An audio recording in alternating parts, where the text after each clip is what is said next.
Imagine un pays où les samouraïs côtoient les robots, où des temples vieux de 1000 ans se trouvent à côté de gratte-ciel futuristes. Bienvenue au Japon. Origine et mythe. Selon la mythologie japonaise, le Japon aurait été créé par des dieux. La déesse du soleil, Amaterasu, est considérée comme l'ancêtre de la famille impériale.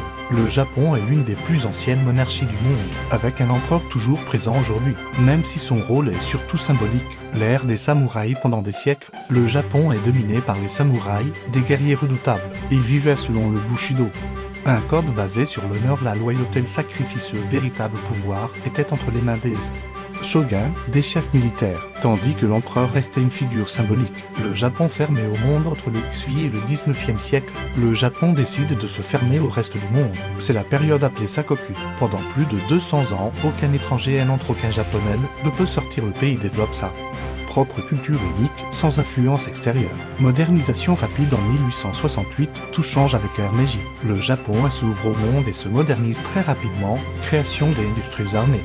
Moderne développement des villes. En quelques décennies, il devient une grande puissance mondiale.